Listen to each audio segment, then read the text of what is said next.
Good evening, everybody. My name is Jeremy Solomon, and I'll be a host for this evening's webinar.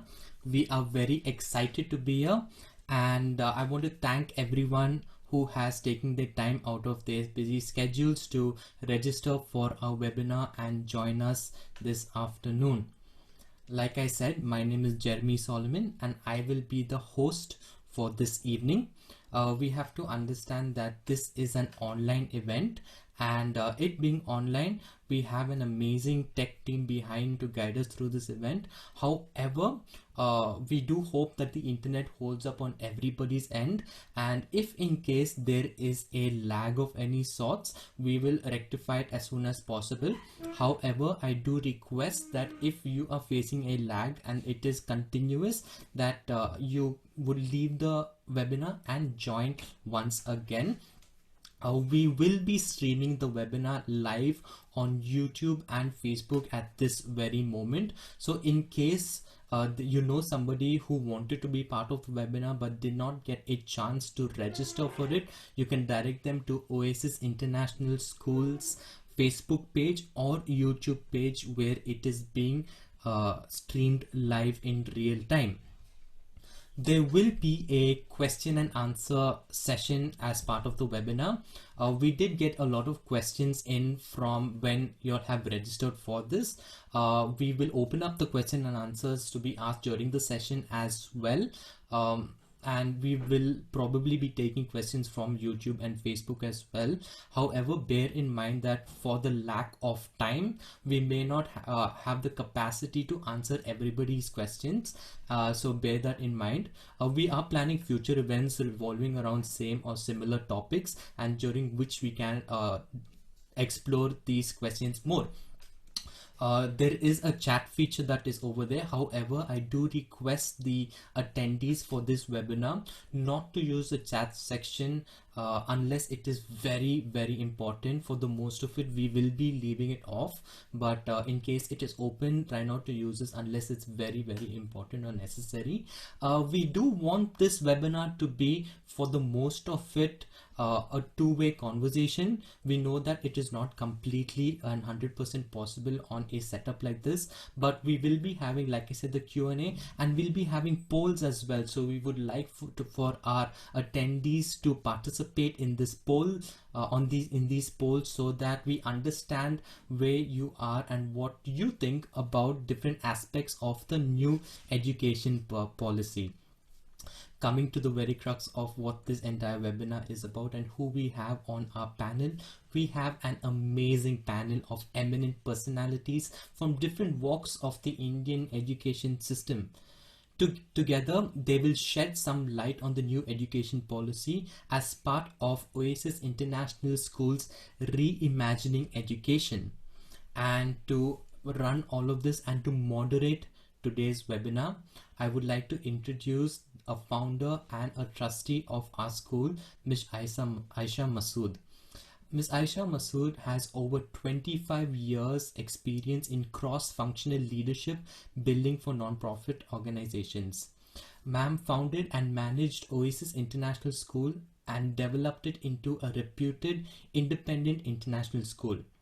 In the year 2018, she played a vital role in the rebranding of the school and introduced cutting-edge technology in education methodology like flipped classes, virtual learning through international expert faculty, and the STEM programs. There is a lot more that I can say about ma'am, but like I said earlier, for lack of time, I'm going to hand over this session to Ms. Aisha Masood. So ma'am, over to you. Good afternoon, everybody. This is Aisha Masood. A warm welcome from Oasis International School to the most awaited panel discussion, Reimagining Education. On the hot topic of discussion in the education field, the National Education Policy 2020. Concerning this, I would like to tell you or ask you that you will have probably noticed that the education system in the country has begun showing signs of decadence. Students from these institutions are pouring into the marketplace, equipped with skills designed to work in an age that has already passed. There was a headline in a magazine more than 20 years back. Unthinking education that is aimed at producing not only manpower for industry, but not inventors and innovators, has consequences whose costs cannot be calculated. An education system which was made by our previous rulers to make our kids subservient to them. They were taught more to decode, debug, rather than innovate, and therefore they landed up doing patchwork. And now, after almost 35 years, NEP 2020 has come like a breath of fresh air to our choked Generation Z.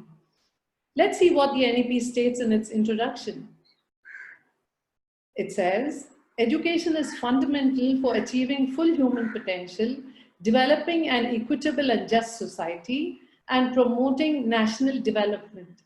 Indeed, with the quickly changing employment landscape and global ecosystem, it is becoming increasingly critical that children not only learn, but more importantly, learn how to learn. Education thus must move towards less content and more towards learning about how to think critically and solve problems, how to be creative and multidisciplinary, and how to innovate, adapt, and absorb new material in novel changing fields. Pedagogy must evolve to make education more experiential, holistic, integrated, inquiry-driven, discovery-oriented, learner-centric, discussion-based, flexible, and of course, enjoyable. We should be happy to know that we as a country are going to have the greatest number of young people in our population in the whole world. And this education policy is saying all the right words. I'm sure all of you are curious to know more. We will allow our most distinguished chair panelist, Arti Khosla, to do the honors of unwrapping this much awaited NEP for us. Arti Khosla is the founder and CEO of the COAE International, an edupreneur who is passionate towards transformation of education sector across K-12 schools, colleges, and universities, training, research, technical, and vocational organizations. India representative at ISO Technical Committee TC 232 in Geneva, expert in National Education and Skill Development Service, Bureau of Indian Standard, Government of India. She played an instrumental role in school accreditation standard for NABIT and CBSE school quality assessment and accreditation standards. She has helped various ministries of the Government of India for institutionalizing their processes. She has conducted several international trainings on management systems for educational organizations for the Bureau of Indian Standards for participants from more than 30 countries so far. She will be giving us an overview of the National Education Policy 2020. Thank you, Arti, for joining us. Please take over. Thank you, Aisha. And thanks for such an elaborate introduction. Thanks to Oasis as well. In fact, you all have chosen an appropriate date. Today is the first monthly birthday of our National Education Policy. And in this 1 month, a lot of sessions and webinars have been conducted to discuss the salient points of the policy. There are people who appreciated the fact that the entire focus of the policy is on the learners, but at the same time, there are some who are only trying to discuss how the policy cannot happen. So before I begin, let me assure everyone today who's present and is watching this, that the policy can happen only if we all as stakeholders are ready to empty our minds and remove all the preconceived notions that we have about the education sector and then look at the policy. Both private and public sector organizations, all educational organizations will be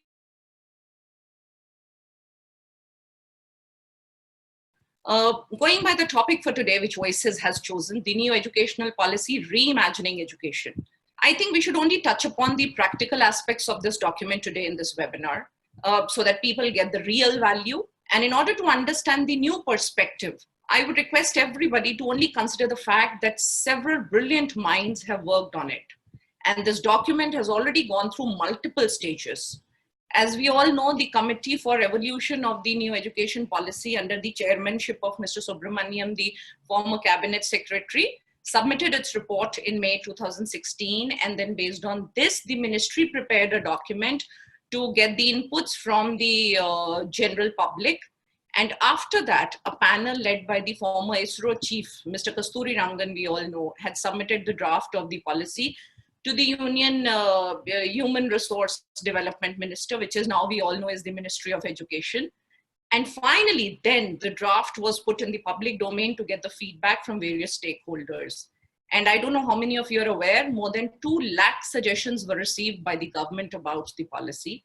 And out of these, typically, you know, somewhere around 1.6 lakh suggestions were related to school education alone. That's how the school education is the most important sector. And finally, the policy was approved by the cabinet. In fact, even just I think 2 or 3 days back, I think the central government has already received somewhere around 1.5 lakh suggestions about the implementation of the policy. So that is the level of the involvement of stakeholders. Aisha asked me a question. She said, is it only bureaucrats and politicians who are involved with the development of the policy? So that's the reason I'm touching upon this fact. And for the implementation, the government seems to be fully prepared with an action plan that includes not only the timelines, but also well-defined responsibilities for the achievement of each milestone. And the plan includes around 300 tasks. In the next 10 years, probably we will all get to see the new India through this policy. I'm also a member of the Nexus of Good, which is an initiative led by Mr. Anil Swarup, who's the former Secretary of School Education. Just day before yesterday, we had organized a webinar, which was attended by over 4,000 people. I'm sure some of you must have also attended this. During this event, Ms. Anita Karwal, the Secretary of School Education and Literacy, she presented a very well drafted action plan for the implementation of new education policy. Some of the states like Madhya Pradesh, Sikkim, UP and Karnataka, they had also shared the highly implementable steps which the government departments are already working. If you want, you can have a look at the presentations. They are available on Nexus of Good website. Let me share a few points in case you missed the event, because these are the latest and the facts that I want to bring in front of you all. In line with this policy, you know, the MP state government, they've already taken some great measures like teachers training in experiential learning, the STEAM model, design thinking, and nurturing the talents of gifted learners. As we all know that pre-primary and primary level has been given due importance in the policy. From age 3 to 9, maximum brain development takes place, we are all aware. And in order to ensure that the learners establish a better connect with their local culture and heritage, the Sikkim government had presented that they've included all these aspects in their textbooks. And this is, I think, a classic example of reviewing the needs of all your stakeholders when you're designing your curriculum. That is what is needed. Have a look at the Karnataka state government curriculum that they have developed. It's a flexible, multi-level activity and discovery-based learning. They have ensured this through all their textbooks. UP government was there. UP government shared that they are establishing the TLM-rich classrooms. In fact, they have selected 20,000 best lesson plans that have been developed by the teachers in the state of Uttar Pradesh. And these lesson plans are being rolled out for adoption now. In fact, the other state governments, including Maharashtra, Kerala, Andhra Pradesh, Telangana, as far as I'm aware of the kind of work that's going on, they're making brilliant efforts in this regard. So with all this, what I'm trying to highlight is that implementation of the new education policy can happen and will happen. A lot of work is being done by the private as well as the government educational organizations. And all this work is quite scalable. We can all implement that. It's time to learn from the best practices. In the last 23 years, I've been associated with close to around 2,000 educational institutions, including schools, colleges, and universities in India and a couple of other countries also. I have found that there are a few major challenges. The challenges that our education sector is already facing, and probably through the implementation of new education policy, we will be able to answer all of that. Number one that I always feel, our curriculum, which had never been revised, that needs to be changed. And now with the introduction of the policy, NCERT has already started reviewing and developing a new curriculum, not only for school education, but also for teacher education as well as adult education. India, which is a diverse land, we will continue to maintain the diversity needs state. At the same time, we will be adopting the guiding principles of the national curriculum framework.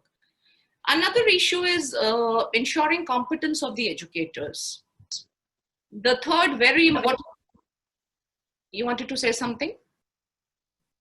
The third very important and critical point is that we are not able to provide skill and competency-based education. Our education is mostly textbook-driven education.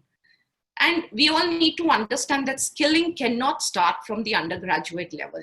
The vocational skills have to be taught from the school level itself. Similarly, if we want to develop competency, the textbooks should just be treated as a tool. Rather, we can identify various other sources also, various other tools also. We are not able to cope up with the frequent changes in the technology. We need to integrate technology not only in our administrative tasks, but also in our teaching learning.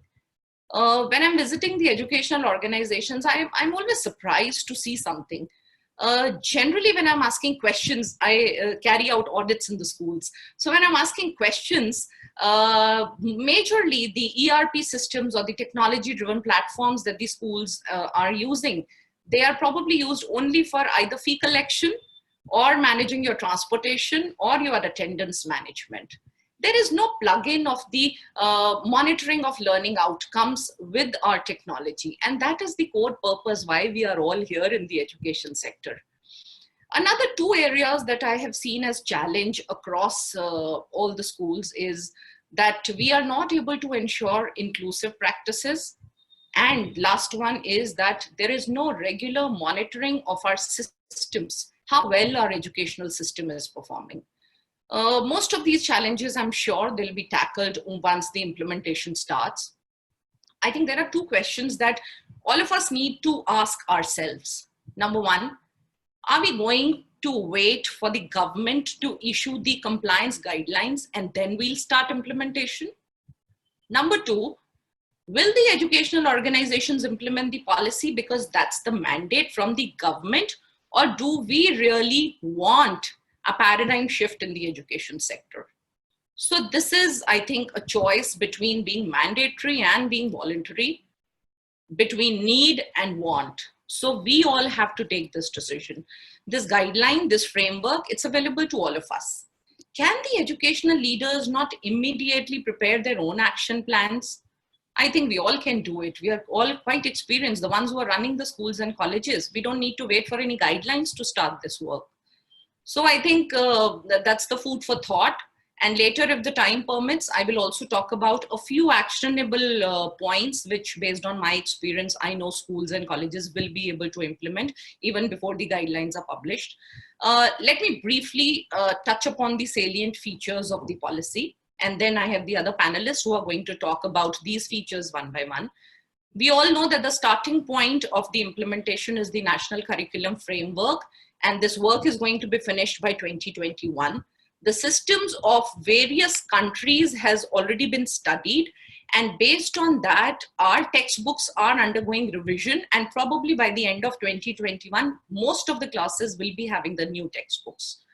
Number two, our board examination will now be a low stake, and the main focus will be on testing the concepts and application of knowledge. That's how we're going to undergo a change. The third important feature is that our home language, or you call it mother tongue, or you call it regional language, is going to be the medium of instruction up to grade 5. School curriculum is going to be reduced to only the core concepts, and there'll be an integration of vocational education right from grade 6. As far as teaching is concerned, a new national curriculum framework for teacher education, which we'll call as NCFT, this is going to be framed by 2021. The BEd degree, that's an interesting aspect. The BEd degree that was earlier being obtained from an independent private college and the degree wasn't adding much value in the education sector will now become a 4-year integrated course. And the B.Ed colleges will have to be a part of the multidisciplinary institutions. Vocational education, I've already told you, is going to be included at the school level. Also, internships are going to be a part of it.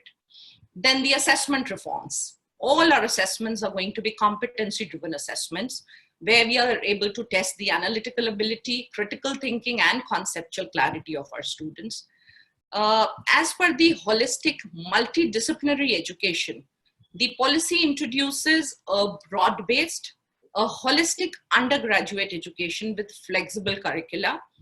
At the higher education level, we will have creative combinations of subjects. We will have integration of vocational education and multiple entry and exit points with appropriate certifications. Even if the student wants to leave the course in between, he'll be certified up to that level, the one that he's already completed.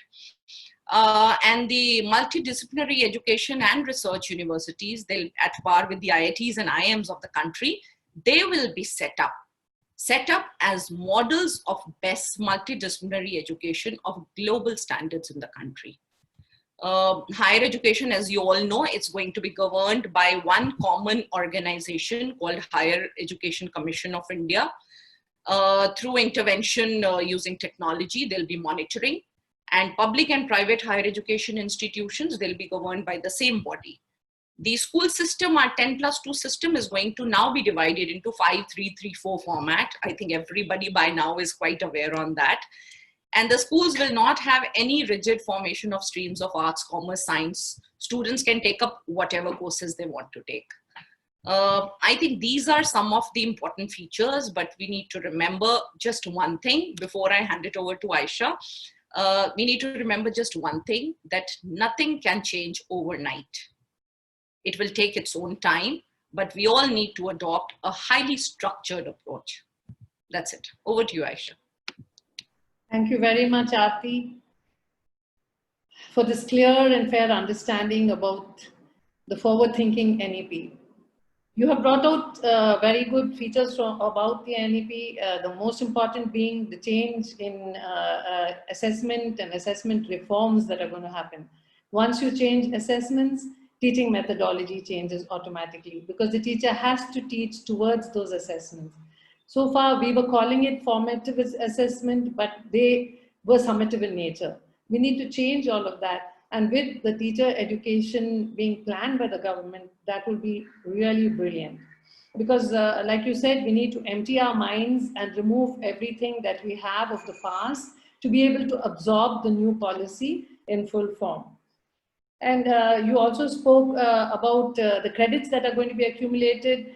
Yeah, even I read in the policy, the most important feature is a child can drop off at a diploma level, a certificate level, or a degree level, and take a break and carry on with it. And those credits are going to be accumulated in a bank of credits. That's a fantastic feature. Thank you very much, Arti. Now I would like to give you a structure of how we are going ahead with this discussion. We will be focusing on key aspects of the policy that impact school education and the different curricula prevalent in our country. Before each discussion point, we will be taking a poll on what our viewers feel about the topic. Our first and most experienced panelist is Jaya George. Jaya George has been in the field of education and education management for over 30 years. She is presently with Christel House for over 13 years and heads the education programs and services team in both the Christel House schools in India. She has been an educational consultant in the Literacy Institute and UNICEF and the Aga Khan Education Services India. She has headed the education services that IL and FS, pioneering the use of ICT in government schools. She has worked with Nandi Foundation to support the education of the poorest of poor underprivileged children. The first aspect of the policy we are covering today is the new pedagogical structure. Jaya will be addressing this, but before this, we want to take a poll from our viewers on what they feel about the new pedagogical structure, which is changing from the 10+2 system to the 5+3+3+4 system. Anjum, can we have the poll, please?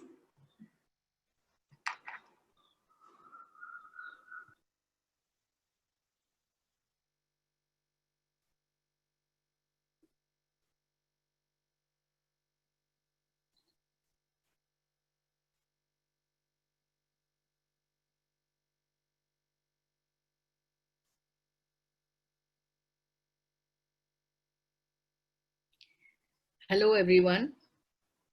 Yeah, we will. Anjum will be displaying the results of the poll, Jaya. Okay.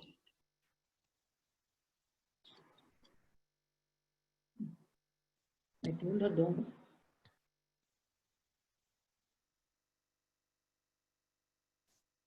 Wow, that's a very good result, where we have 94% of our viewers agreeing that this new pedagogical structure is going to really help transition children very easily right from preschool to college level. Thank you very much, Anjum. Over to you, Jaya, to explain to us about the new pedagogical structure. Thank you, Aisha, and thank you very much for organizing this seminar. And I should also thank Arti for so very wonderfully summing up the entire new education policy in a very short time. So I've been asked to sum up the new division of the education system, of the earlier 10+2 education system. Just before I say that, I want to talk about one or two things that really, really impressed me about the new education policy. And the first thing that struck me was that it has promised, the new education policy has promised to make a substantial investment in a very, very strong and vibrant and a strong public education system. And that, I think, is the key to taking our country forward into the next century and the next level of education. Because as you all know, most of our children study in the public system. And unless the public system is really strengthened, we are not going to achieve what we really need to as a country going forward and into the future. So I think that was a really, really good thing. The second thing is, I think they really made a commitment to foundational literacy, to focus on foundational literacy and to achieving all learning levels, language and functional literacy and numeracy by grade 3. They've made a great commitment towards that. And one or two more things that struck me was that there's an emphasis on conceptual learning. There's an emphasis on developing 21st century skills. And there's a strong underlying emphasis on ethics, development of ethics and human and constitutional values. And life skills as well. I think along with our academics, we also need to develop very strong life skills and very strong development of affective areas. So I think these are some of the really strong underlying principles of the new national education policy, which is going to help us, I think, to implement the policy better and make sure that all children are addressed. There is equity in access, equity in access to good quality education. Now, having said that, let me just talk a little about the change in the structure of the school education per se. Now, I think most people who are listening to me will agree that the key years in education is spent in school, from the age of 3 to the age of 18. And those are all the formative years of the child and the young adult. And I think as people who run schools and people who are working in the school education space, we have a great responsibility to see that we keep up with the latest and the newest methodologies, and also train children to be the leaders of the future, to be the citizens of the future, and to deal with change. Basically, everyone has to be taught to deal with change. So I think this change, and I think our poll results really said it all, that everybody agrees to it. Now, let me take it from the top. I think if you take, it's been divided into five years of foundational education, that is primary and pre-primary and primary, 3 years of preparatory education, that is from grades 3, 4, and 5, 3 years of middle school education, and that is grades 6, 7, and 8, and then 4 years of secondary and post-secondary education, that is 9, 10, 11, and 12. Perhaps in the 9, 10, 11, and 12 segment, there's not too much of change in the structure, because it still allows an exit at grade 10, and then another exit at grade 12, perhaps also at grade 11. Now, the main thing here, the main thing that struck me with the secondary school education is that they are looking at implementing a multidisciplinary approach. There will not be strict combinations of subjects that the children will have to study. They can kind of take odd combinations, maybe, you know, along with, like I think it is still possible in international school, in IGCSE and IB, it is still possible to take, you know, a music with a mathematics, which was not possible in the Indian structure. Maybe CBSE, yes, once one or two, but not really in the state governments. You had 3 or 4 combinations, and you had to stick with these. I think it'll be really, really good for the school and the children to have flexibility of taking curriculum, flexibility of going in for practical education, which encourages internships. Now, I have a concern with that. I'm not sure where we are going to get the internships, but the fact that internships are allowed is a hugely positive thing. And I think even the option to take subjects, if I remember right, there is an option to take subjects like the international school education offers, you know, your core and your extended. You can have advanced math, or you can take core math if you're not so good in math. So I think those things are really, really good. And the change in the board examination structure is also good. If you're going to test conceptual understanding, if you're going to reduce the quantity of things that children have to study, quantity of the curriculum that they have to study, and go deeper and test quality, and actually test whether they've developed critical thinking and reasoning and their higher order thinking skills, I think that's a really good thing for the high school. Middle school and foundational years. Middle school, again, they have a component of introduction to a vocational education, where I think it is mandated. It's mandated that you have to do at least a few 6 weeks of some kind of internship with sorry, can you hear me?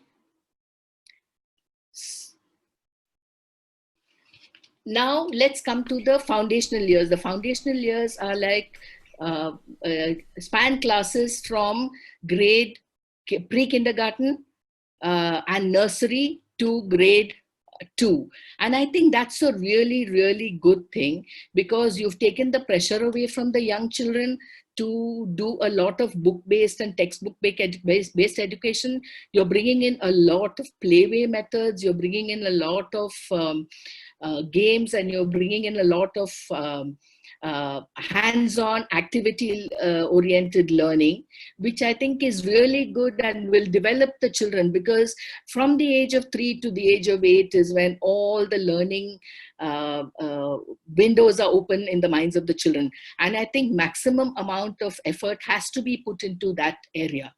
And some of the positive thing is they're planning to have a curriculum, a national curriculum and pedagogical framework for ECE, which will be, I think, developed by the NCERT, and hopefully it will be a very robust one and all the material, all the foundational teaching learning material is going to be put up on Diksha for everybody to access. So I think it'll resolve a whole lot of problems, and I think that, in my opinion, the primary school education, the first 5 years is the key to success.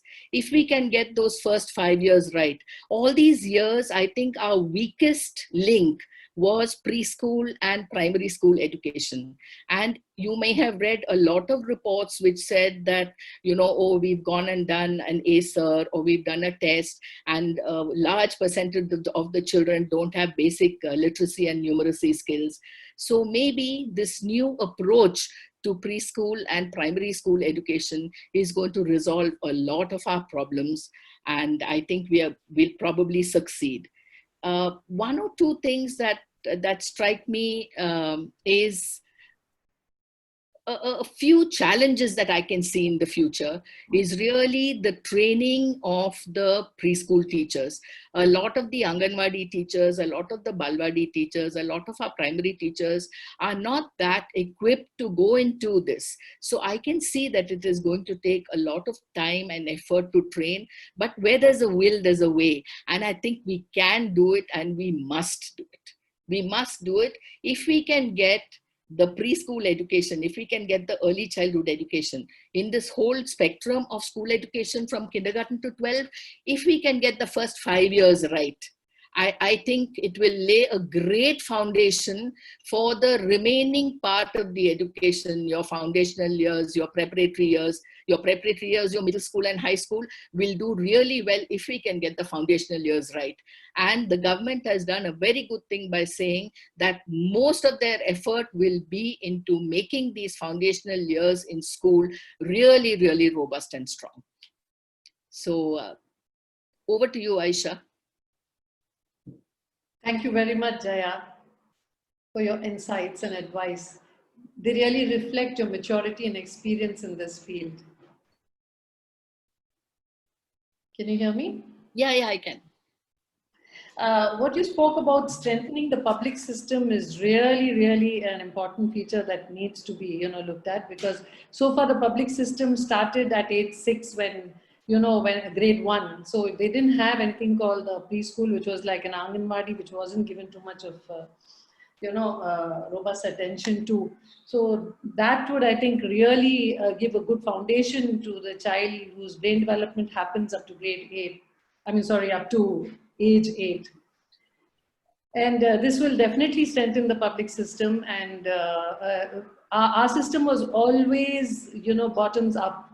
Now I see it becoming top down. So we can wait for, directions from our authorities to tell us how to go about our education system. Thank you again, Jaya. Our next panelist is going to be Mr. C.S. Lalith Prasad. He's the manager, South India, Cambridge Assessment International, India. He started his career with Azim PMT Foundation and moved to American Indian Foundation. Before joining Cambridge International, he was with British Council, heading 3 states for implementing a teacher professional development program, which was academically led by the Open University UK. He was also a part of the team which developed and implemented MOOC for teacher educators across India. He works with organizations to understand various curricula from state boards to international curriculum boards. He is passionate about working with children, a perfect amalgamation of qualities to help strategize and implement the NEP. He will focus on NEP's 3-language formula as the medium of instruction. We will first ask our viewers about what they feel and how this will impact our education system.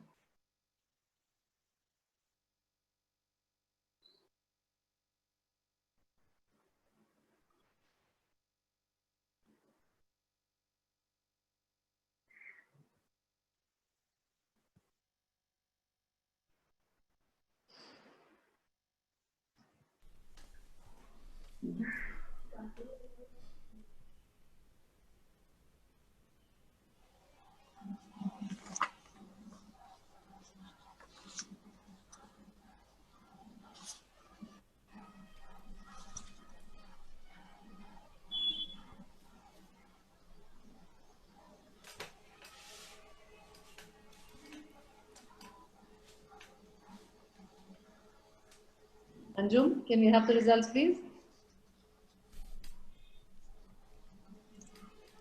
Oh, well, Wow. Almost half agree and disagree. Yeah. So it's up to Lalith to convince us of what is going to really work. And especially since he is in charge of the Cambridge and he's part of the CAIE in India, we would like to know how it the international schools in India too. Over to you. Thanks. Yeah, thank you so much, Aisha, and also good afternoon to all the viewers there. So I should mention that the much awaited vision document is out. So I would term the NEP as a vision document. So I think the legislations and also the kind of the rules and regulations should definitely follow this vision document. So we should wait and watch in terms of what it brings out to the table. And also, like the panelist who spoke before me also very clearly explained that there is going to be a national curriculum framework for school education, which is going to be out in 2021. And we are all waiting to see how it has been manifested there, and also what real actions it's going to bring in for all of us to witness and also practice. So the vision document is crafted very well, and it's a very, very thoughtful process. So the legacy comes from the national policy of education to the commissions which also worked in the space of education.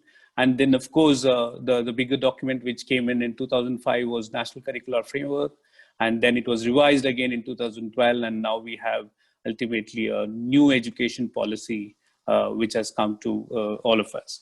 So I want to touch upon three language policy, but it's a very simple thing that I want to state, because it's been stated very, very clearly in the new education policy that the three language policy will be continued. So it's not a single and also simple statement, but still it attracts a lot of implementation methods and also sometimes barriers as well, because we have witnessed a lot of revolts and also probably non-compliance of three language policies in certain states.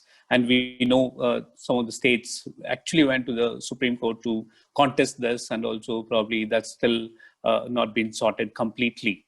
So the language has always been a kind of a contention of the state. So, but in terms of the articulation in the policy, it clearly says that the state and also the majority of people in that region have a say in terms of implementing which language needs to be implemented. So that's again putting us into a lot of uncertainty and also confusion. If I just go back to what I just said now, but still the policy very clearly says that it has to be two of those languages should be the native Indian language.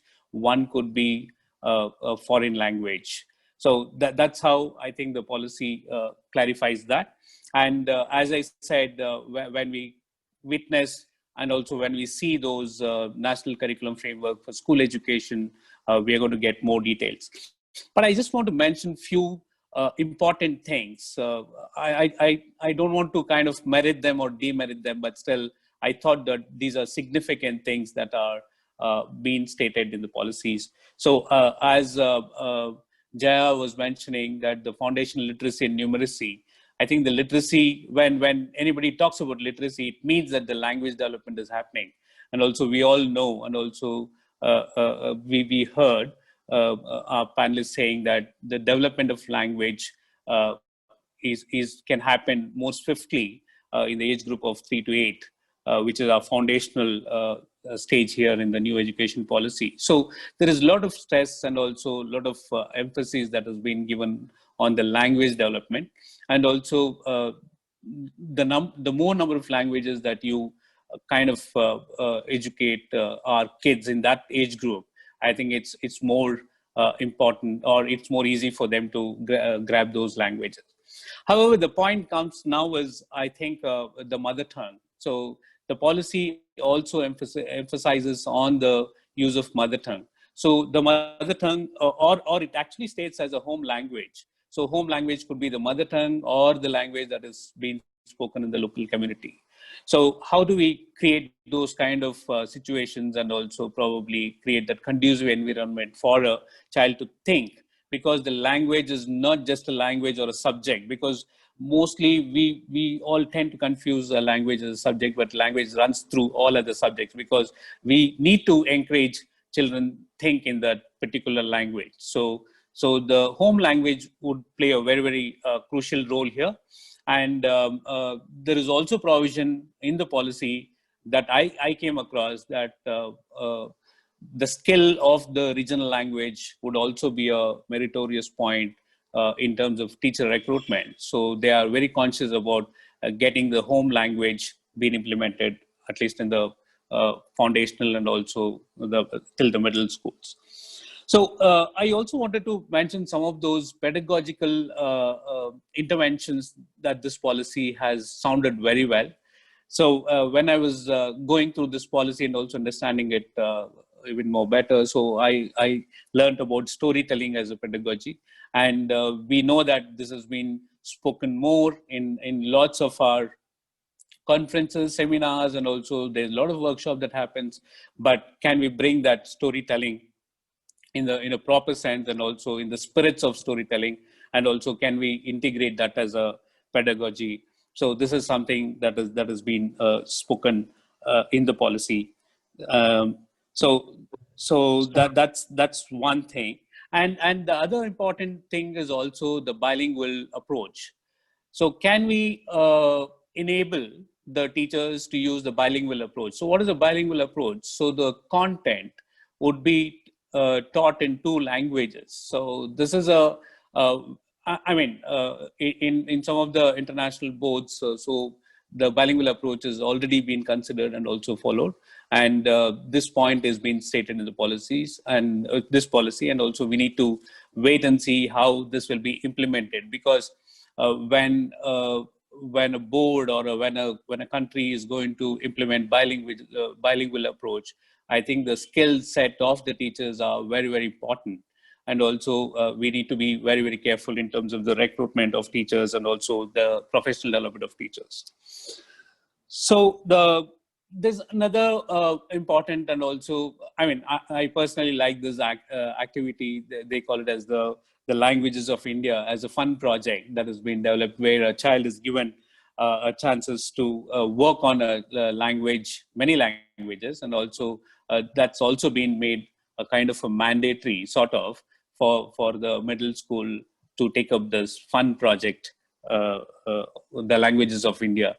So I think these pedagogical kind of strategies would bring a lot of importance put forth on the languages, on the languages in the whole school system. Also, very importantly, I noticed that the experiential pedagogy is being implemented in the languages, and also they've been talking it. They're more vocal in terms of saying that the experiential method will be followed to kind of teach language. So which is very, very important for any language to be taught in a very experiential way. So we are waiting to see the national curriculum framework of school education to roll out, and also see how this actually spans out and also be implemented in the school education. And the 3-language policy, I think that will continue till the 6th and 7th, and also the students will have a choice to kind of opt for a new language in the secondary grades. So that is detailed in the policy, but again, we have to see what really that actually spans out in each state. So the national, at a central level or a national level, this has been kind of given to us in terms of understanding that the child can also opt for a foreign language to be studied in the secondary education space. And I think that's very forward thinking in terms of if a child wants to kind of proceed to other international universities or arenas or academias to pursue education. So overall, I think to sum up, there is a lot of thrust that has been given on language development, and also the kind of seamless connection in terms of language being a process of cognitive development and also thinking. So that's been seen very, very brightly in the whole policy. And like I said earlier, it's a vision document, and we need to kind of wait and see what really comes out as the implementation plan. And in academic or in administrative terms, we call it as working rules for each state on the new education policy. So probably we need to wait and see what comes over. Over to you, Aisha. Yeah, thank you very much, Lalith. That was very informative, and it's a tough call on the educators, especially in metros like Bangalore, to implement the mother tongue as medium of instruction, and especially in the whole country of India, where every 100 miles you have a change in language. We hope there are solutions given to us as the years go along. Next, we have none other than Ms. Geetha Jayanth, our most illustrious and distinguished panelist. She is the principal of Legacy School, Bangalore, India. She has over 20 years of experience in school administration, career counseling, and teaching in IBDP, Cambridge IGCSE, A-levels, Cambridge Pathways, and the Indian National Curriculum.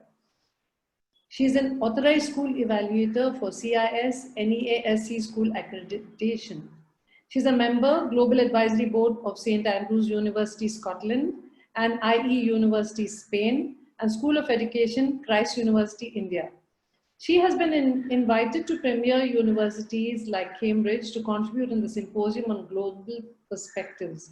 Universities in USA, UK, Canada, Japan, Hong Kong, UAE, Australia, and Europe also to understand their higher education systems. She has made presentations at IB Asia Pacific Conference Singapore, Cambridge University for Global Perspective, and in TACE, the Association of International Schools of India. She was awarded the Molly Abraham Lifetime Achievement Award for her contribution in the field of education in college counseling at the ICT conference in August 2019. She is passionate about education and children and believes that to teach is to touch lives forever. Geetha will be addressing us on the fundamental principle of NEP, which is choice at every level. Choice is critical to dignity and self-respect of a student and for achieving the maximum of a student's potential. There is choice in vocational training as early as middle school, and there is choice by way of allowing transdisciplinary choice of subjects. How will this impact the learner? We will first ask the audience for their opinion.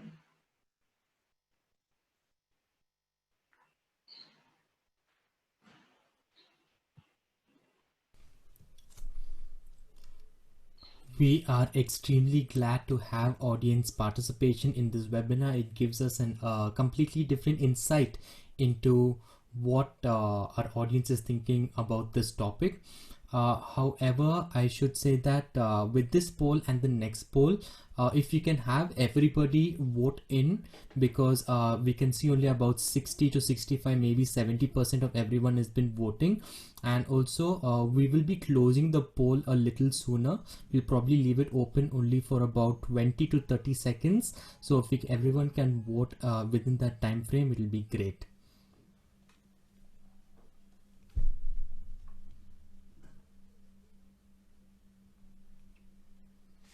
And here we have the results for the poll. We have 29% agreeing and 71% disagreeing. Aisha ma'am, I think you'll be a better person to say on what do you think about these numbers. Many of us feel like the majority of us feel it will not affect the children, and they will not drop out after learning a vocational skill. Our only worry was that will they move out of school to start earning as soon as they master a vocational skill. I think Geetha is the best person to explain that to us. Over to you, Geetha. Thank you, Aisha, and a very good evening to all the panelists. And Aisha, again, thank you for the kind introduction. Well, I'm super excited about the NEP as it has glamorized the word education. And it has become the buzzword, not only amongst the common men in the villages, but the policy makers, the media houses, the higher educational universities across the world, because of the promise it holds for transformational reforms in Indian education. Well, for India, education seems to have come a full circle. We were home to the world's oldest university, that's the Nalanda University in 5th century AD, which offered multidisciplinary subjects like astronomy, arthashastra, philosophy, metaphysics, medicine, being taught by 2,000 professors who came from across the world. And we had 10,000 students again on the campus then. Well, we lost the sheen when Macaulay in 1830s introduced the current imperial education system. But with the roadmap provided by NEP for reclaiming and re-articulating and restructuring the Indian education system, the day is not far that we would soon become the knowledge superpower again. Well, my 6 major takeaways from the NEP. One is eclipsed by the hype of board exams in grade 10. Middle school has been the most neglected stage of school life. Happy that NEP has been intentional in bringing about curricular and pedagogical reforms to move away from experiential learning, rote learning and memorization, and now embedding experiential learning practices in line with learning theories of John Dewey and Vygotsky.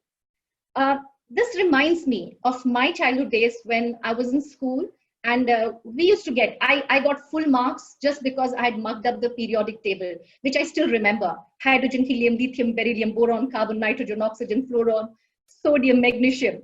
Well, but my actual aha moment happened when my chemistry teacher in the international school I teach, working with our primary kids to create those colorful bubbles, fizzes, and mini bangs with the chemical compounds. My dream is to see every child go through those aha moments while they are in school. My second takeaway is, in the modern world of robotics and AI, coding will be the new language spoken. Hence, happy, along with numeracy and literacy, there will be emphasis on coding from the middle school level. Coming back to the internship opportunities, which Aisha was talking about, which is starting from grade 6 onwards. This seems quite aspirational goal for me because being in the college advisory board, I have often seen that this has been a challenge for our children. We don't get generally opportunities for internships at a school level, at a college level, or even at later. So just to see that you are going to be providing the internship opportunity from grade 6 seems a little high-fetched for me. The fourth takeaway is senior secondary. The NEP has recommended that syllabus be trimmed and made more relevant. Students will have greater flexibility and choice of subjects in deciding the career preferences by dissolving the narrow silos of science, commerce, arts, and streams. Setting up multidisciplinary education and research universities on par with IITs, IIMs is another promising feature. Hopefully, we will very soon see Indian universities being ranked in the top 100. Currently, we don't even have the top universities ranked in the top 250. So that's another dream which I have. The opening doors to top 100 international universities will get our students to experience the world-class education at home. Well, despite the few minor loopholes, NEP 2020 is revolutionary, bold, and refreshingly transformative. I wish to bet on this. Over to you, Aisha. Thank you very much, Geetha. That was so informative. We all shall hope and pray that India becomes a knowledge superpower all over again, like it was, before, our invaders took over and made our children subservient to them by introducing an education system which was so, which was made to make them subservient to the ruling, the people who ruled our country. So we hope to change this. And once we change our method of teaching and learning and assessment, I'm sure we will get innovators and inventors who are going to be, having all the 21st century skills that are needed to face this VUCA world. Now, our next speaker today is Mansoor Ali Khan, our most well-connected panelist. I must say we are lucky to have panelists amongst us as well placed as Mansoor Ali Khan. He is not only on the board of management of the famous Delhi Public School in Bangalore and Mysore, but also the chairman, research department, member, professional cell, and secretary of the KPCC, that's the Karnataka Pradesh Congress Committee. He is the vice chairman of the minority department. the Vice President of Karnataka Federation of Independent School Managements, KFISM, General Secretary, Management of Independent CBSE Schools Association of Karnataka, President FICCI, that is Federation of Indian Chamber of Commerce and Industry, Karnataka Zone, Founder, School of India, Treasurer, KK Educational and Charitable Trust, and Trustee, the Center for Research and Communication. Our teachers need a champion and role model to take the much awaited change in education forward. Our present teachers have not been equipped to teach as what the policy is expecting them to. You cannot teach football or cricket if you haven't learned it or actually played the game. We therefore need to invest a lot in teacher education. I invite Mansoor now to tell us how this can be done. And before that, I would like to take a poll with our viewers on what they feel about the same.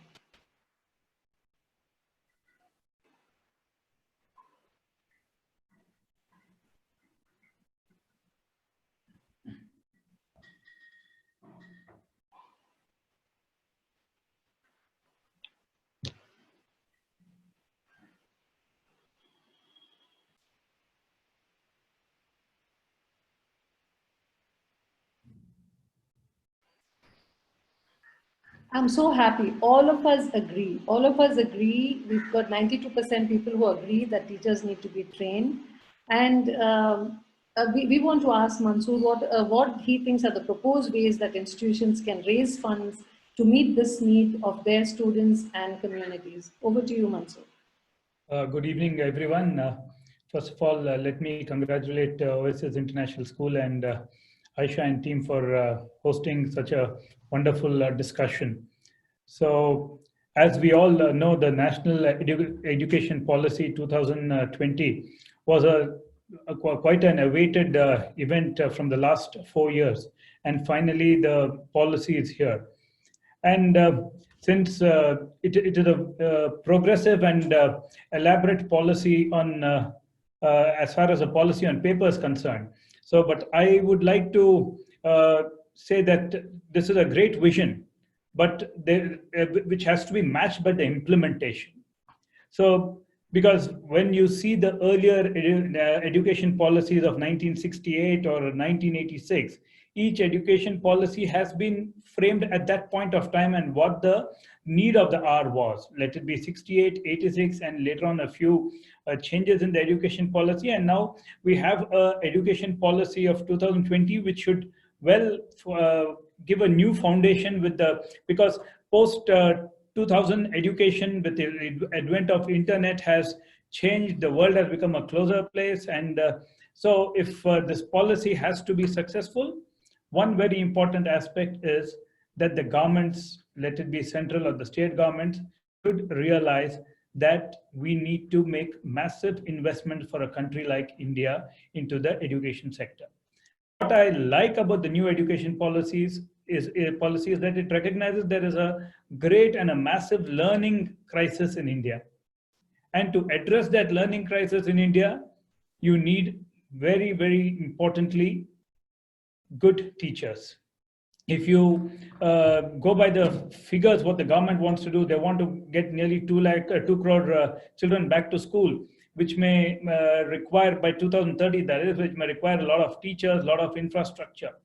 So the previous governments in 1968, they promised 6% GDP into education. 1986, the same amount was promised. And 2020, again, the government says that they will plow back 6% of the GDP into the education system, which is extremely important for a country to progress.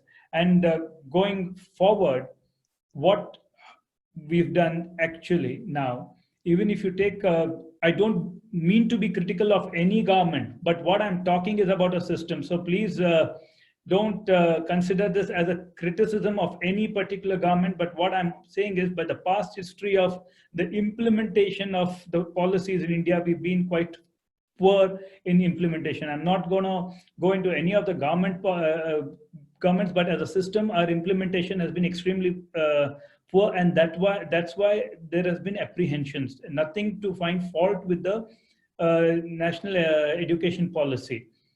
And then if you come to the teacher education part of it, yes, there are some very, very progressive and bold approaches and timelines. They have proposed to set up a national professional standards for teachers by 2022. Then again, there will be a national curriculum for teacher education. And this is also a very welcome step. So if you see, the entire policy revolves around teachers. If you don't have good teachers, trained teachers, and teachers which have, according to the NEP, they say skill education also in the school program, school education system is very important. And teachers have to get these skills too. So if you don't invest in their education programs and in the training of the teachers, this education policy will be very difficult to implement. And going further, if you see, there are two types of Indias. One, you will find India which is of metropolitan cities and other urban cities, and the rural India. Here, the biggest challenge will be how do you get to train the teachers into the rural segment. And one good thing the policy promises is teaching and technology should go hand in hand, where the policy proposes to have various teaching platforms where the teachers can share resources, materials, and all that. And because sincerely, even every one of us should hope sincerely that this policy works, because the very effect for this policy to work, it is what India will be in the next 20 to 30 years is dependent on this policy. We may have so many other sectors, but what a country and a nation goes forward, how it is with their education system and the type of teachers they have. And when we say that teachers are creating all the other professions, but extremely sorry, the situation on the ground level is that teachers don't get their due, the remuneration they need to get and all that. And often, if you observe their teachers both in the government sector and the private sector, I'm not talking only about the amount of money spent. For example, if you see the government sector teachers who are employed, the learning outcome, the pay scales of the learning pay scales at times are much better than the private school teachers. But the learning outcomes, those are also very important. So, and again, these are the factors which will play a very important role in the education policy. So how do we take care of our teachers and their training program? So in a nutshell, this entire education policy is based on what sort of a teaching force we will have and what sort of a teacher, the number of highly skilled teachers we will be having. I think one of our panelists mentioned that so far the neglected segment of our schooling system was the middle school. And if you see, there is so much of change and good change where skill development, vocational programs are going to be implemented at school levels. And for that, the teachers have to do a little bit of learning and unlearning. So I hope the government focuses more on the teaching force and the teachers, and definitely that time I think NEP 2020 will see the light of the day what we want it to. Thank you. Over to you, Aisha. Thank you very much, Mansoor. We look forward with all your esteemed designations to take the NEP forward and ensure the implementation that we are all looking forward to. Now viewers, as we can see, the policymakers of NEP have made a long-term vision document and have thrown the challenge on us educators to ensure satisfactory execution of the policy. Now we have headlines in magazines which say, National Education Policy 2020, Visionary Charter, Educracy Shadow. We have Arti with us who will, get rid of many confusions that are passing through our minds, because we also have a lot of questions in our minds which are something like, does it seem more like a vision document? Will it be fulfilled even in the given timeline, that is 2035? It's a long-term visionary document. Is this a disadvantage? Is it highly regulated, poorly funded? How will you raise budget without a law passed? The policy doesn't mention how funding is going to happen. Although NEP 2020 directs all regulatory authorities to desist from making distinction between public and private schools, the distinction is discernible running through the policy document. The plain truth highlighted in our private schools in India report released on July 22nd is that 47% of school-going children are enrolled in the country's 450,000 private schools. These are not the elitist, exclusive institutions as popularly believed. 70% of them levy tuition fees of less than 1,000 per month. How has the policy taken all this into consideration? How will the government now fund for those teachers who need to be trained even in these private schools and make the profession of teaching an honorable one by raising the bar of salaries of teachers so that they too feel honored, and we have more and more people taking the choice of being a teacher and not leaving it as a last choice. I call upon Arti, Khosla, a chair panelist, again, to sum this up for us with some directions that will be imperative to ensuring on taking this forward. Welcome, Arti. Yeah, thank you, Aisha. It has been an amazing discussion, and I must really congratulate each one of us who's on the panel. I think a lot of sharing has happened, and this is going to definitely benefit each and every viewer who's there in the discussion with us. In fact, based on the discussion and taking the key points from what Lalith shared about the pedagogical interventions, about the storytelling methodology, what Jaya spoke about helping students deal with the change, Geetha emphasized on coding and then flexibility and choice of subjects. Mansoor emphasized mainly on having competent teachers and about funding. I think he's absolutely right.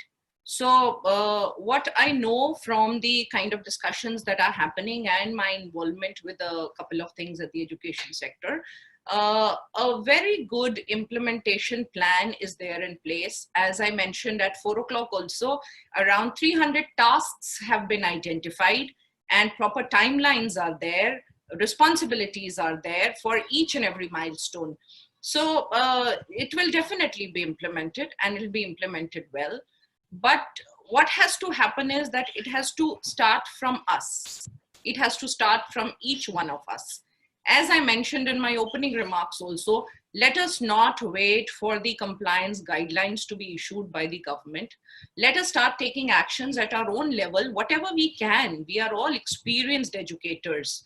Some of the basic implementable action points. Aisha, do we have 5 minutes? Can I just talk about a few actionable points which people can take away and they can start working on it?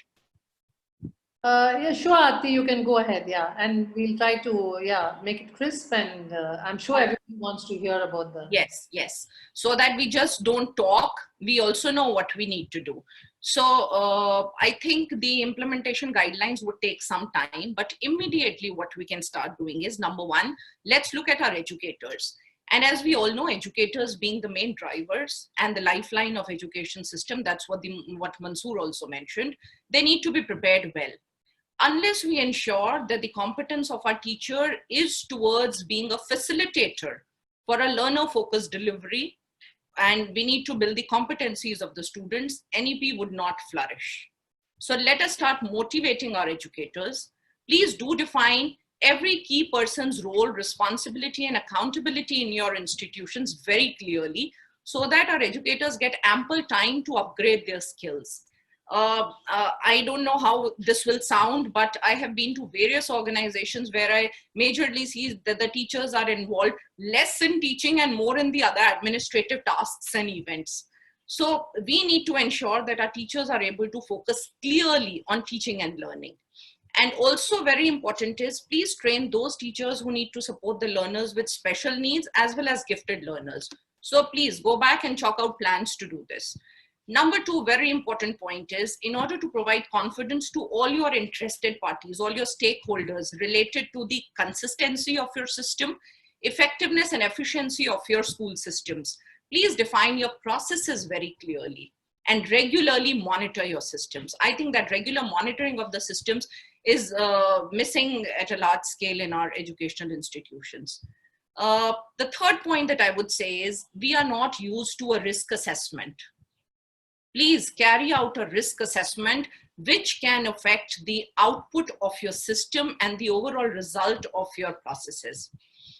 Have a look at your assessment results. We are all carrying out a lot of assessments, whether formatives or summatives, and see how you can develop a holistic report card.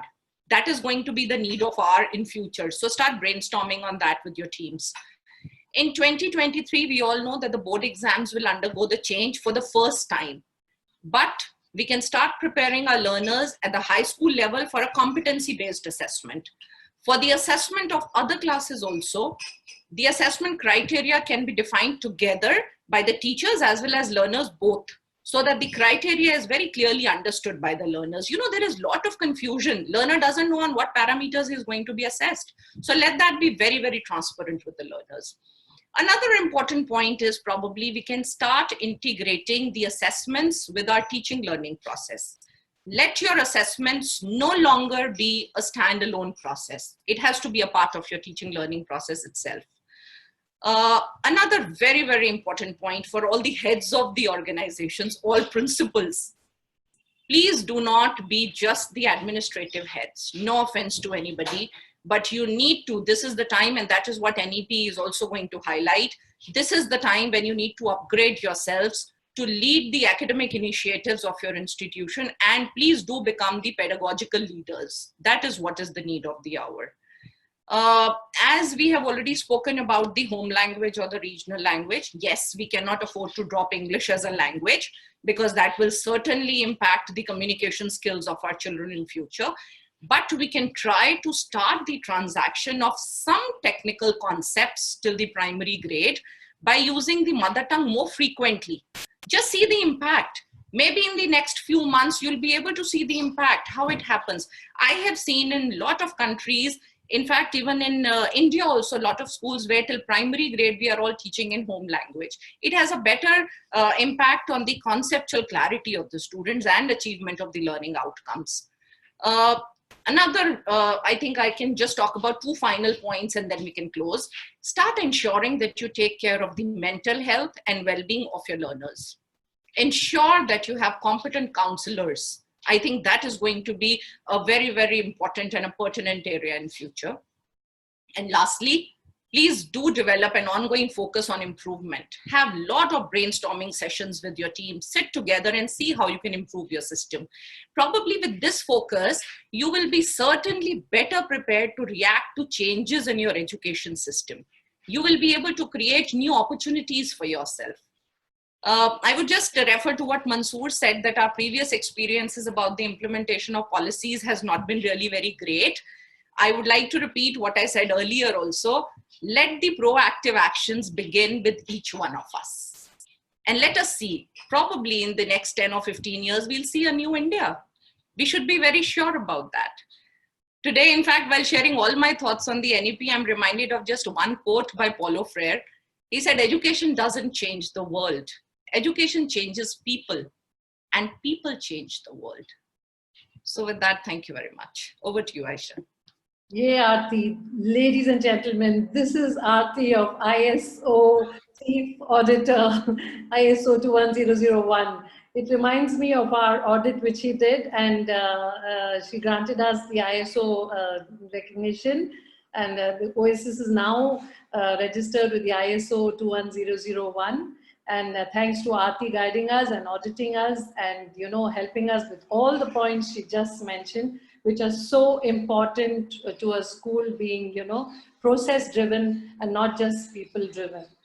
So thank you very much, Arti, for all your inputs and your summarizing the whole NEP and the action points, which of course each one of us as citizens of the country should be responsible in implementing first ourselves and then expecting others to implement it. We at Oasis International School sincerely hope this discussion has enlightened all our viewers, and all of us will have a lot of takeaways. We as a school are very happy with the draft of this new education policy. It's like a dream come true, and it is very well aligned with our purpose statement, which states that We are here to nurture responsible individuals who will contribute positively, integrate, and connect with the world as responsive global citizens.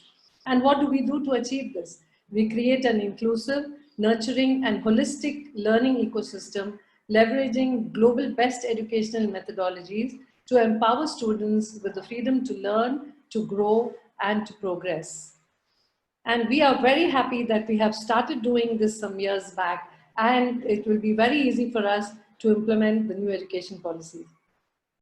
Thank you very much, ladies and gentlemen. Now it's time to address your questions. There have been many questions pouring in, and we have compiled all common questions together, and our panelists will be answering them as much as time permits. I think I have quite a few questions here. I would request all the panelists to come on screen. Please switch on your audio and video, please. You can mute when not required, but please be on video. So first question, let us address to Jaya, and we will try to keep the answers crisp because, it's been 1.5 hours since we started off. And Jaya, the first question goes out to you. Is there a provision for value education in the new curriculum? Aisha, there was always a provision for value education, even in the earlier curriculum developed by the NCERT. If you go into the NCERT, I think for many years they've had components of value education, character development, and soft skills, life skills. That's been a part of the curriculum. But I think in the new NEP, they have a very, very, very strong focus towards value education. And I'm sure that when the NCERT frames their NCF, the new coming NCF, I'm sure they'll also frame a very strong curriculum for that, and they'll also come out with supporting material. I think the supporting material is going to be the key to help the counselors and the teachers to implement the curriculum in the school. And I'm sure they'll come out with that. But as of now, you still can find a lot of material on the NCERT website. Great. Is there a scope in the NEP for continuation of the most widely used Montessori method of education? Well, if you're going into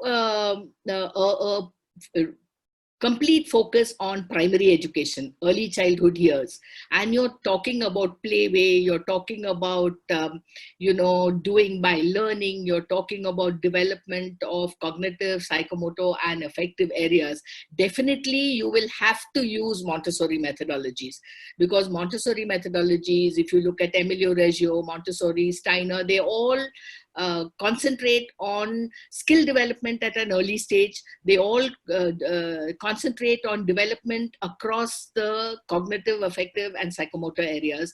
And I think that is what the new education policy is looking at as well.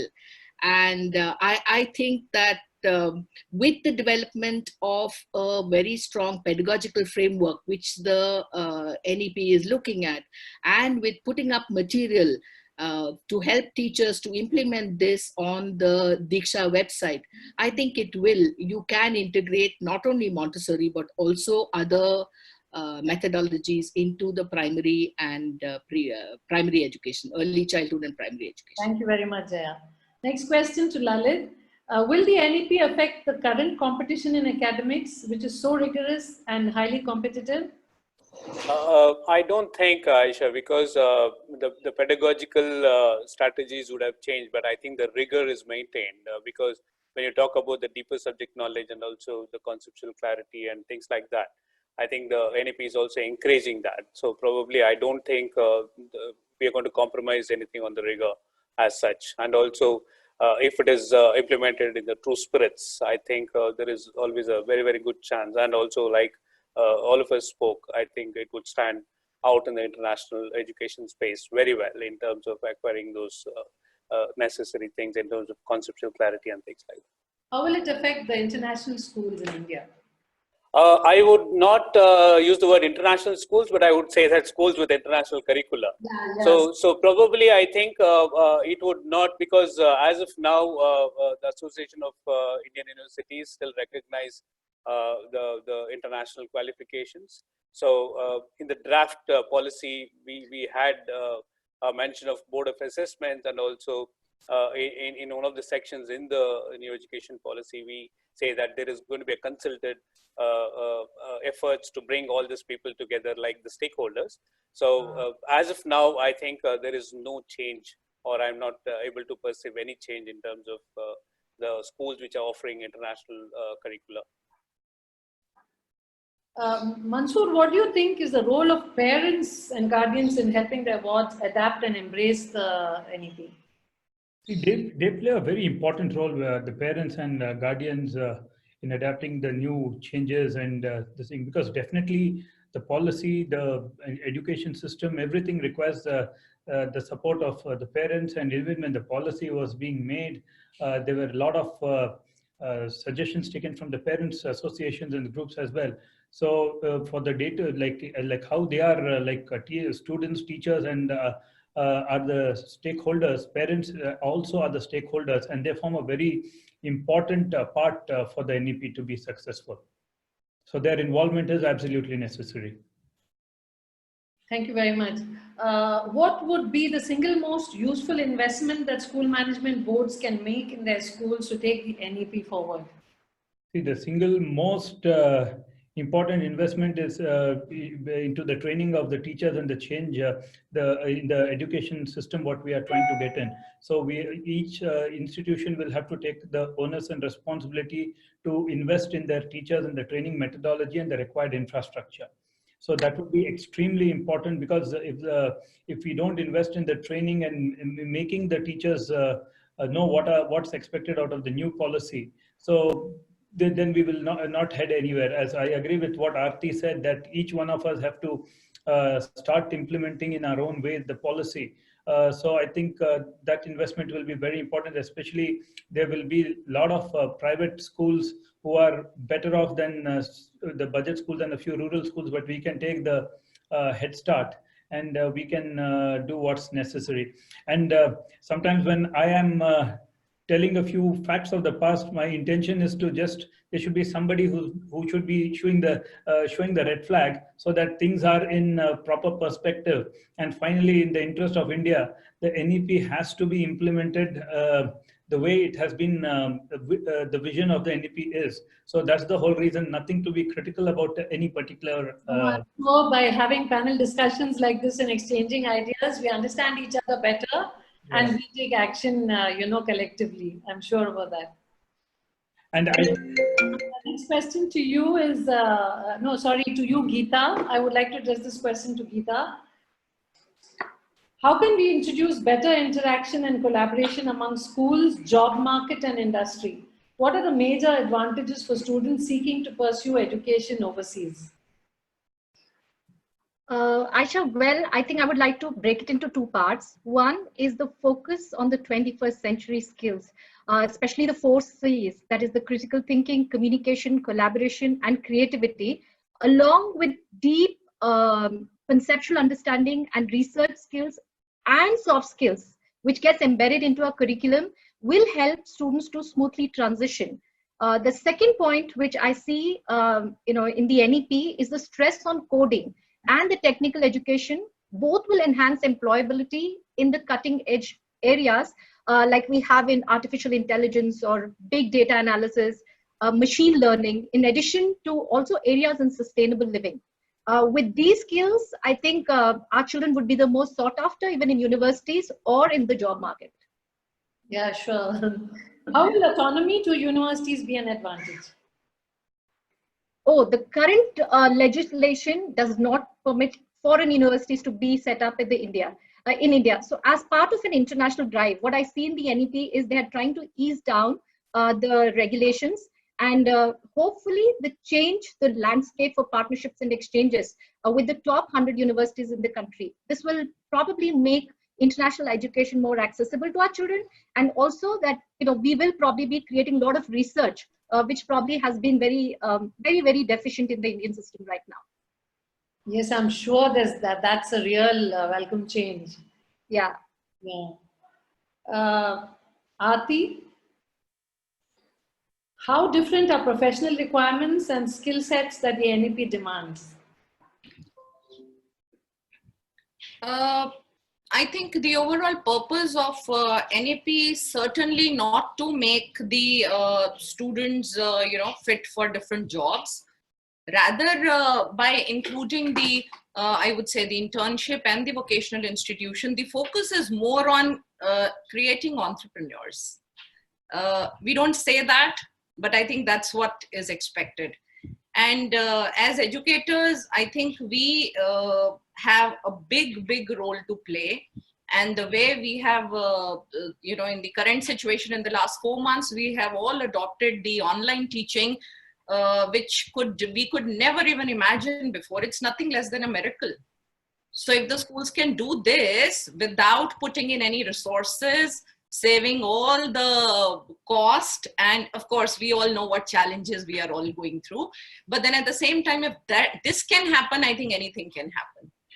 And in the education sector, the ultimate goal is to create a global learner, the learner with a broader mindset, the learner who's resilient, who is trained to accept changes and adopt it very seamlessly. So that is going to be definitely the focus area of NEP. That's real good news, Arti. And I think all of the questions almost have been answered in what panelists have said. There's one question which has been posed by one of our viewers. Anybody can take it. As an educator and artist, it is music to my ears that there is no rigid separation between the arts and sciences. Is anyone aware of the progress or plans for implementing music and movement as a subject, be it as a pedagogical approach or syllabus? If it is, a well-crafted lesson plans. If yes, what are they following? This is Kevin Wilson from Tala Education. I can take that up. Yeah, sure.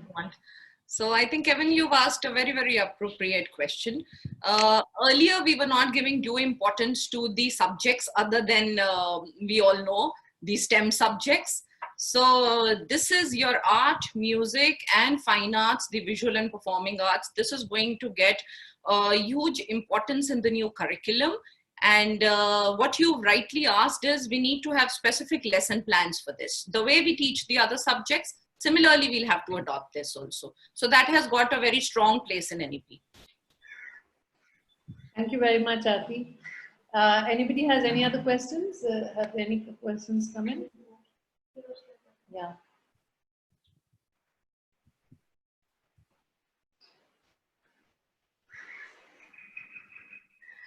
Well, I think it has almost been, everything has almost been answered.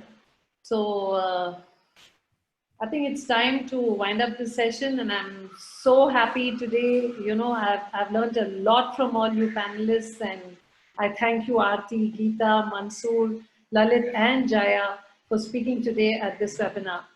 I'm grateful for the time and effort you took to share your thoughts and experiences on the NEP. Your years of experience, your depth of understanding of the policy, and your ability to present the subject in an interesting way produce one of the most memorable evenings for all of us present here. And I take this opportunity to thank my technical team behind the scenes who put it together, who marketed it well so it could reach out to as many as possible. And I'm sure, there was no glitch, and I'm sure all we panelists also are very happy about that. Congratulations to the backend team, and thank you very much to all of you for having taken part and shared your views. We must have more discussions like this so that we can, learn to work together and take this new NEP 2020 forward. Thank you very much, everybody. I thank all you viewers who have patiently sat with us for more than 1.5 hours, and I'm sure you have a lot of takeaways. Thank you again. Thank you. Thank you. All the Thank very you, best. everyone. Thank you, Aisha ma'am, for those words. And I just want to say that I learned a lot. I learned a lot from listening into everybody and what everyone has to say. And I'm going out of this webinar with a lot more knowledge than I had coming in. So that was really good from my end. From Oasis International School, I am extremely happy that we were able to conduct this. And I want to thank each and every one of the panelists who took their time out to be a part of this. And we really appreciate what you have done for us today. I also want to thank, like Aisha ma'am was saying, all of the attendees, both on Zoom and our other platforms as well. We had close to 150 attendees and a few more than that. I don't know the exact number, which I'm sure this webinar was fruitful for you all as well. Like I mentioned at the beginning of this webinar, we are planning to have a lot more events like this, whether it be webinars and trainings and different things like that. So I want to take the time to announce what we are going to do next as part of the education, reimagining education series itself, which would be the education webinar series. We are doing a webinar on how schools learn, a webinar to explore strategies schools devise to nurture their invaluable professional capital. The date for this is the 19th of September 2020, and that will be from 4 p.m. to 5 p.m. A little bit on this is how serious are we about developing the professionals entrusted with educating the young people in our schools. If we truly believe that investing in our staff will result in a better education for our students, then we need to consider this question with the utmost respect and ensure that developing professional capital within our school remains a key strategy and priority. So this was one of the first webinars that we did, which you attended today. And I'm very excited for the next webinar and all the other things that we're going to be doing with the school. We hope to have you back with us for our future projects and webinars. If in case you want more details for this, you can go to our website, our Instagram, our Facebook, Twitter. We're on all social media platforms. You can visit us at www.oasisintSchool.net, which is our website, and you can find out more about the school there as well. And also, ladies and gentlemen, take the time to visit some of the institutions that our panelists run as well. Everyone over here is doing amazing work in the field of education. With that, I would finally come to the end of the webinar saying, once you leave the Zoom meeting, there will be a feedback form that is sent that will pop up on your screen to give us true and valuable feedback. We will be looking into that, and that will help us tremendously in improving the quality of these webinars.